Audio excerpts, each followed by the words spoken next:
The following episode is sponsored by Synchrony Financial, helping businesses realize their ambitions by helping give customers the buying power they need. Whatever you're working forward to, Synchrony Financial has the payment tools and technology to help make it happen. Learn more at synchronyfinancial.com.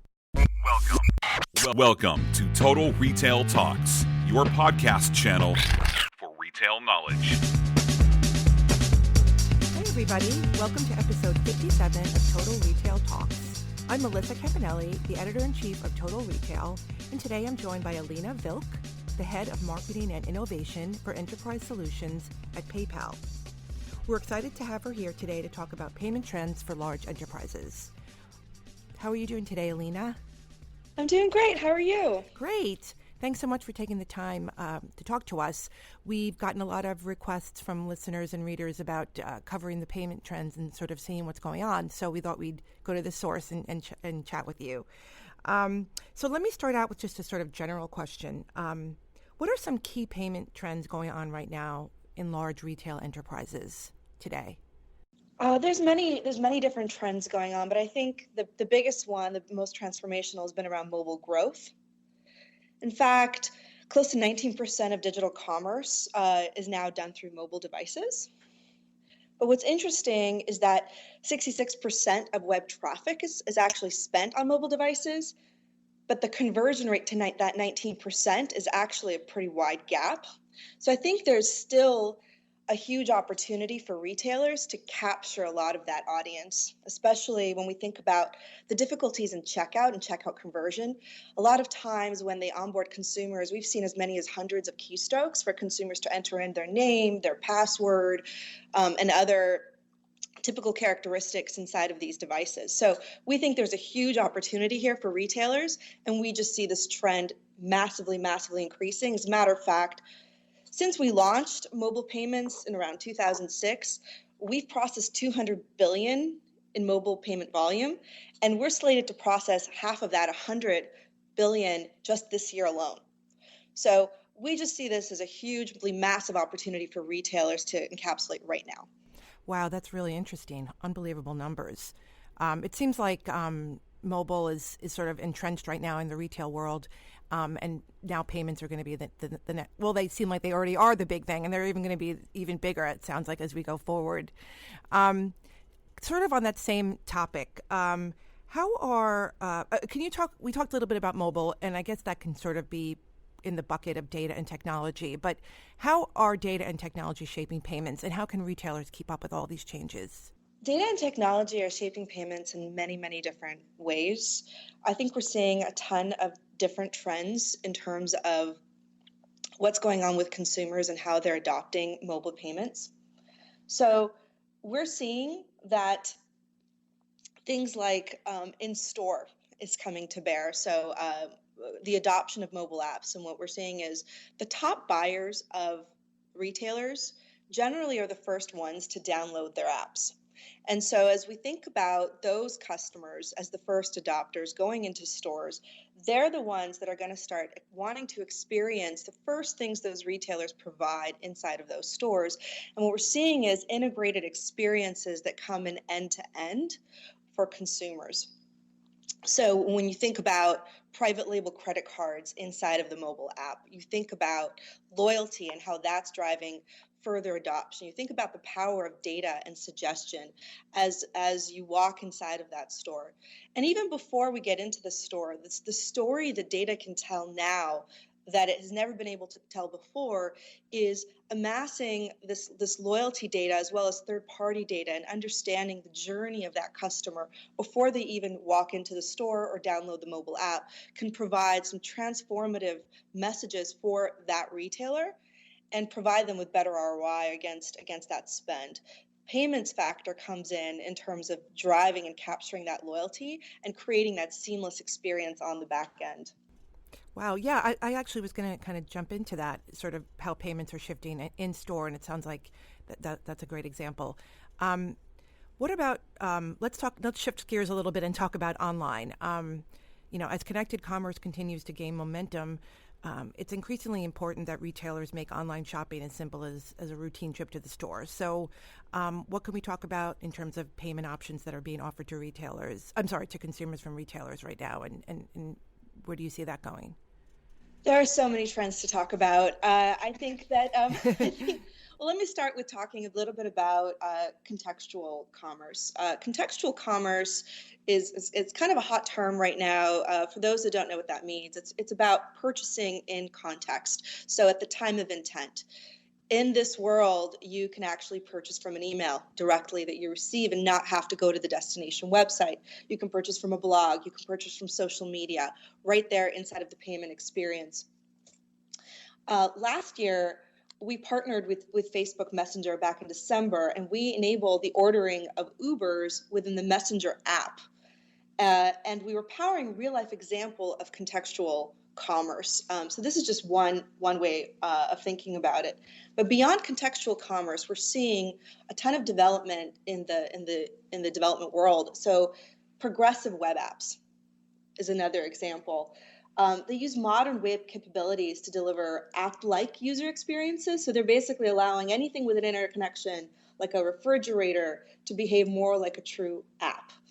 And connected devices. And so when you think about what is the web now, we're predicting, I think, 21 billion connected devices by 2020. That was according to Gartner. So it's a huge trend that's moving in. And you think about where we are today. Today, you've seen a little bit of what's known as the API economy. The API economy, just going back to the Uber examples, now you have this API that gives you real-time information against what you're purchasing, and you're providing the data experience on the back end. We've seen this with Uber, we've seen this with Airbnb, and many other different formations of businesses. The API economy is now permeating into different partnerships as we've seen them. This is going to continue, and it's going to move into more of this connection point of contextual commerce with the API economy, with now as we're getting into what we're calling conversational commerce. So imagine payment at the point of conversation. So essentially, you're discussing a peer-to-peer payment, and you can actually connect the two individuals that are having that conversation at that moment of intent. So we're seeing a lot of these trends starting to come to bear, and PayPal has been thinking about these for a long time. And so we launched a product called One Touch. And it's available in all market PayPal operates, up from 55 just a couple months ago. It's the foundation for tokenization. We have 36 million consumers that have already opted in, and that's the ability for consumers to essentially pay with one click, one touch if they're an existing PayPal customer. And this will enable a lot of these types of payments to come to bear. Wow, that's amazing. I guess there's so many terms: contextual, connected, and then conversational. I love that. I'm going to track that. That's a really cool concept. So we talked a little bit there also again about mobile and app-based payment solutions. So I'm going to jump ahead. I mean, what are some best practices? Obviously, you have such a broad scope of the industry. What are some best practices around payments for large retailers? I think that there's this overwhelming need for retailers to be ahead of the curve. And I think that there's this constant tension in the retailers I speak with around how much do I invest in infrastructure inside my stores? How much do I invest in this in new technologies? How much do I look into these different arenas? So it's still going to be several years until cashiers and lines are phased out of the stores. We're still far away from that, but money is changing. We're digitizing cash, and there's going to be a disappearance of checks. There's going to be a transformation of the current credit card, and there's a proliferation of connected devices. So I think testing a way in is the way to go. What I typically advise is look at the behavior of your top buyers. It's the simplest way to start. When we think about the behaviors of the top buyers, as I mentioned before, they're the first ones to download the retailers' apps. They're also the first ones that are going to be preferencing the retailers and following them in social media, so they could test out a contextual commerce experience inside of social media. For example, a shoppable pin. For example, if you're in fashion, listing out, working, typically fashion retailers work with external bloggers. Just one example of that is this following that they have among their top buyers. If their top buyers are inside of those blogospheres, let's create a test out, a shoppable pin experience where they can actually potentially purchase the item directly from that. There's also smaller tests via email. Email still is the number one channel for most retailers from a conversion standpoint. Yes, it is definitely a dying channel. We can all acknowledge that. But I think testing things like contextual commerce inside of that could potentially be a way to go. We're still a little far away from bots and from progressive checkout experiences, but it's definitely coming. But the easiest way to start is with their mobile apps, with their existing mobile apps. As I mentioned at the beginning of the call, there's a big discrepancy between the 66% of consumers that browse and the 19% of consumers that convert. Let's look at the basics. Have we simplified the number of fields that are actually in that conversion process? Things like One Touch could help with that. Things like some of the other PayPal products that we have for the web, like Express Checkout, create a more seamless experience. When consumers see that PayPal button, they don't have to enter in all of those details. There could be a security concern among consumers for adoption. So some of that PayPal tokenization and what we're known for is really security can help with that as well. So I think just getting back to basics and testing a few new forays in contextual commerce will really help retailers in the next year. Great. Yeah, I think that's helpful to a lot of our listeners who may be just starting out, and it could seem like a big bad world out there. But as long as you have the basics, once you see what you can actually do, it'll probably be even more fruitful for them in the long run. So I think that's probably all we have time for. But thank you so much, Alina, for your time. I really appreciate it. This was great information.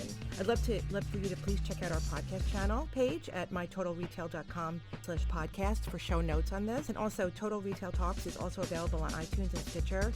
So be sure to subscribe to our podcast page as well. And lastly, please follow us on Twitter at mytotalretail and like us on Facebook at facebook.com/mytotalretail. Thanks. I look forward to joining us on the next episode of Total Retail Talks. Thanks a lot, Alina.